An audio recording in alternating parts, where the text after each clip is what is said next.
Sir, in the past, you have spoken often about the need for a presidential form of government in India. In your view, that the demand remains intact, the need remains intact, or should we continue with the kind of coalition politics we have? Sanjeev, all that I would say in reply to your question is that I do not think that it is because if we see any problems in the country, if we see that the present democratic system is not really enabling the country to go, it is not because of any systematic flaw. Presidential system or parliamentary system, at least I have a feeling that the presidential system, after these 60 years of experience with working under the parliamentary system, may not help us much.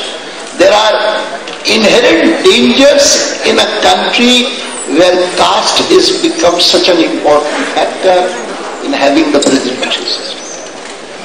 First question here that I'd like to ask Mr. Advani comes from Anirudh Singh from IMI New Delhi. Can Anirudh Singh please stand up? Where is Anirudh Singh? Okay, there is Anirudh. Anirudh, your question to Mr. Advani is, how is the BJP going to be different to utilize the youth power of the country? How is the BJP going to be different to utilize the youth power of the country? Till now, youngsters have been indifferent to political activities and involvement because of its negative image. How is BJP going to make it different? This is Anirudh's question. Thank you, Anirudh, for your question. Anirudh, it is programs of this kind organized by fora like India Banao that make me optimistic that we can utilize the power of youth. I can tell you that even otherwise, our youth forum, whose chief is here, he has already planned youth gatherings in different universities of the country where such interactive programs are being planned. The next question comes from Parimal Bansal from IMI New Delhi. Can Parimal Bansal please stand? There's Parimal. Parimal, your question is, when was the first time, Mr. Advani, you ever thought about joining the Indian political system? When was the first time you thought of joining the Indian political system? So far as politics is concerned, I became active in politics only after Dr. Mukherjee launched the Bharatiya Jana Sangh in 1951.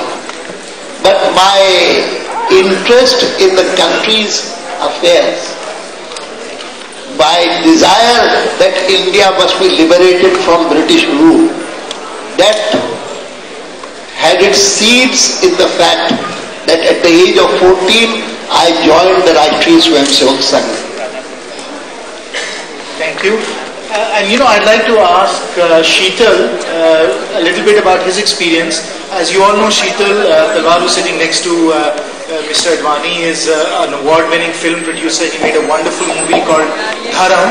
We're very proud that Bhavna Talwar, who directed Dharam, is here in the audience. How many of you have seen the movie Dharam? Wonderful. I'm sure you enjoyed the movie as much as we did. Now, Sheetal, my question, or what I think you should ask Mr. Advani ji is, what is the social implications of movies like Dharam, and how does culture reflect on politics? Maybe you can ask him that question.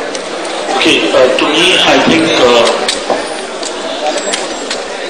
if I could just ask the audience to please maintain silence.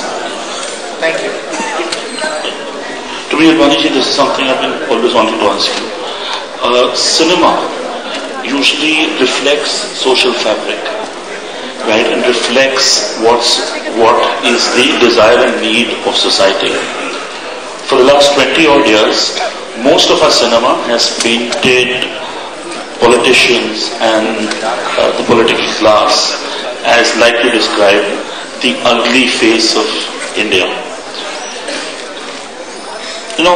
Has the political class really failed India or not? I would not give a categorical answer to that. What I have said already, that there is need to improve the image of the Indian politician. And my own feeling is, assessment is, that when there is a decline in values and standards in society, no sector of society is immune to that decline. Every sector is affected. Even education, the teaching profession, even medicine, the doctors, even I would think the trading community, everyone is affected by this decline of standards. But in a democracy, and particularly in a democracy like India, the politicians are always the limelight.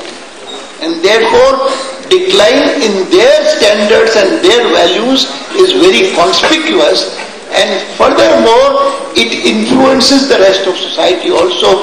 Therefore, it is all the more necessary that this decline in standards be arrested. You asked me about films. I may tell you an interesting episode. Once in public life, in politics, in elections, one sees many ups and downs. And I remember way back in 1959 or so, there was a by-election here of the corporation, Delhi corporation. 59 or 60, somewhere there. It was in that Naya Bazar area. And Atalji and myself, we worked very hard to win that election. And yet when the counting took place at the end of the election, we lost the seat.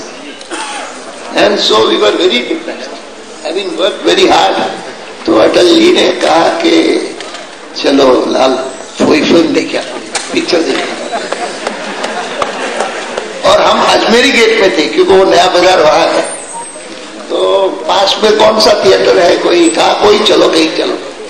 तो पास में हम एक पुराना theatre में, तो एक ही बार उसमें गया हूँ जीवन में, वो है पहाड़गंज में कोई इंपीरियल सिनेमा है, अभी भी कि खत्म हो गया है. उस इंपीरियल सिनेमा में गए देखने के लिए, और उसमें महत्व की बात यह है कि दोनों अंदर गए बिना जाने हुए कि फिल्म कौन सी है. अंदर गए तो फिल्म कौन सी थी, फिर सुबह होगी. राज कपूर की फिल्म थी. और जहां तक मुझे ध्यान है, it was a film based on Dostoevsky's Crime and Punishment. And I remember recalling this episode when in 1998 we formed a government and Vajpayee ji became the Prime Minister, and our first National Council session was held in Gandhinagar in Gujarat, and where I handed over responsibility as party president to Kushabau Thakre. And there I recalled this.